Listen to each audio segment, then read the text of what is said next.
Pangarap mo bang tumigil na sa 8 to 5 na trabaho bago ka mag-edad 50? Yung tipong paggising mo sa umaga, hindi ka na kailangang magmadali para makipag-unahan sa traffic.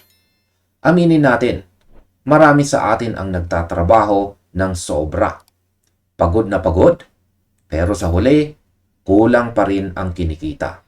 Ang masaklap, marami ang naniniwala na ang pag-iipon lang sa bangko ay sapat na para makapag-retire ng maaga. Pero ang totoo, sa bilis ng inflation ngayon, baka imbis na mag-retire ka, lalo ka lang palubog sa financial stress. Kaya sa video na ito, ituturo ko sa inyo ang 5 income streams na kailangan mo para hindi mo na kailangang mag-alala sa pera habang nag-i-enjoy ka sa buhay. Hindi po ito get-rich-quick scheme. Ito ay blueprint para sa tunay na financial freedom. Simulan po natin sa konsepto ng early retirement dito sa Pilipinas. Ano ba talaga ang ibig sabihin ng early retirement? Marami ang nag-aakala na kapag nag-retire ka, ibig sabihin ay hihiga ka na lang sa kama habang buhay at walang gagawin. Maling-mali po iyon. Ang early retirement ay hindi tungkol sa paghinto sa paggawa ng produktibong bagay. Ito ay tungkol sa freedom. Freedom na piliin kung ano ang gusto mong gawin. Kailan mo gustong gawin at kasama ang gusto mong makasama. Dito pumapasok ang malaking pagkakaiba ng active income at saka passive income. Karamihan sa atin ay nakadepende sa active income. Ito yung perang nakukuha mo kapalit ng oras mo. Pag huminto ka sa trabaho, huminto rin ang pera mo. Pag nagkasakit ka, wala kang income. Yan ang tawag na hamster wheel. Para makapag-retire ng maaga, kailangan nating lumipat sa passive income. Ito yung perang nagtratrabaho para sa iyo.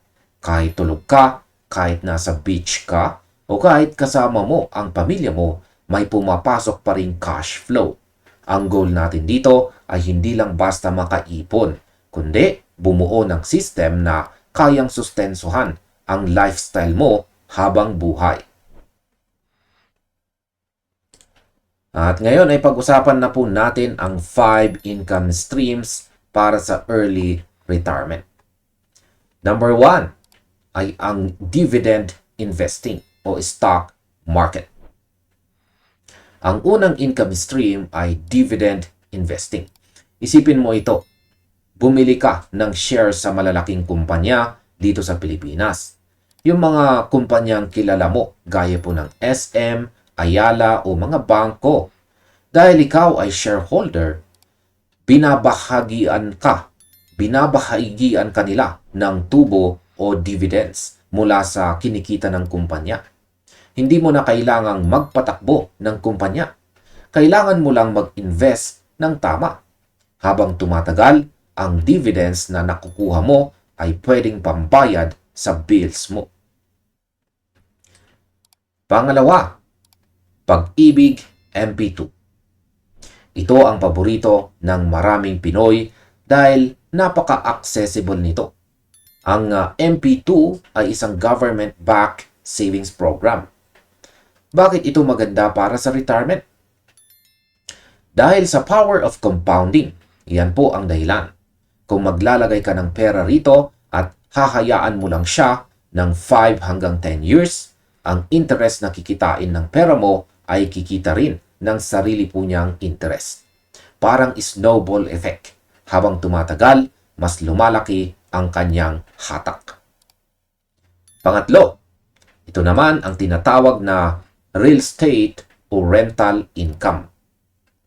Ang pagpaparenta ay isa sa pinaka-classic na paraan para magkaroon ng passive income. Maaari itong apartment, condo, o kung wala kang budget para doon, kahit parking space lamang. Ang punto rito ay kailangan mo ng asset na naglalabas ng rent buwan-buwan. Kahit maliit ang monthly rent, monthly rent. Kung marami ka nito, malaking tulong ito sa iyong cash flow para hindi mo na kailangang magtrabaho sa opisina. Pang-apat ay digital products o content creation. Ngayon, nandito na tayo sa digital age. Ang paggawa ng digital products gaya po ng e-books, online courses, o pag-build ng YouTube channel ay isang matinding income stream. Ang kagandahan dito, ang content na ginawa mo ngayon ay patuloy na mapapanood o mabibili kahit 5 taon mula ngayon. Ito ay asset na hindi naluluma. Ang puhunan mo rito ay oras at creativity. Pero ang balik nito ay long term. At ang panglima ay small automated business. Kapag sinabing automated business, hindi ito yung kailangan mong bantayan 24/7. Halimbawa, vending machines sa mga strategic na lugar, self-service laundry, o car wash. Ang goal mo rito ay humanap ng negosyo na may system na, kung saan hindi kailangan ng presensya mo para umandar. Kapag stable na ang system, passive income na ito. Ngayon ay paano simulan ang pagbuo ng mga streams na ito? Step number 1, focus on one. Maraming tao ang gustong gawin lahat sabay-sabay. Ang ending, lahat supply. Huwag mong subukang gawin ang stock market, real estate, at business ng sabay-sabay sa unang buwan. Unahin ang pinaka-accessible para sa iyo. Kung bago ka pa lang, simulan mo sa MP2 dahil madaling maintindihan at safe ang pera mo. Step number 2, reinvest. Ito ang pinakamahalagang rules. Huwag mo munang gastusin ang kinikita mo. Kung nakakuha ka ng unang dividend mo, ipaikot mo ito. Kung may kinita ka sa rent, dagdagan mo ang savings mo. Ang goal mo ay palakihin ang iyong capital hanggang sa umabot sa puntong ang kinikita na lang ng investments mo ang gumagastos sa lifestyle mo. Step number 3, consistency. Dito nagkakatalo. Dito po nagkakatalo. Marami ang nagsisimula ng malakas pero humihinto pagkalipas ng 3 buwan. Ang pagbuo ng retirement fund ay parang pagtatanim ng puno. Hindi mo mapipilit na lumaki agad ito sa loob ng 1 linggo. Kailangan ng araw-araw na disiplina at saka patience. Gaya ng pag-iipon, hindi kailangang malaki agad. Ang mahalaga ay tuloy-tuloy.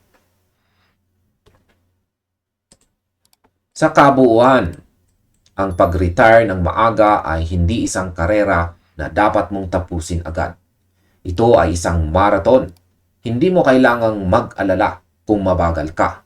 Ang mahalaga ay hindi ka humihinto. Simulan mo sa isang income stream ngayon, kahit maliit lang. Ang 100 pesos na ini-invest mo ngayon ay mas mahalaga kaysa sa 1,000 pesos na gagastusin mo lang sa bagay na hindi naman makakatulong sa future mo. Sa huli, ang financial freedom ay hindi lang tungkol sa pagiging mayaman. Ito ay tungkol sa pagkakaroon ng choice. Ang choice na piliin ang oras mo at ang kaligayahan mo.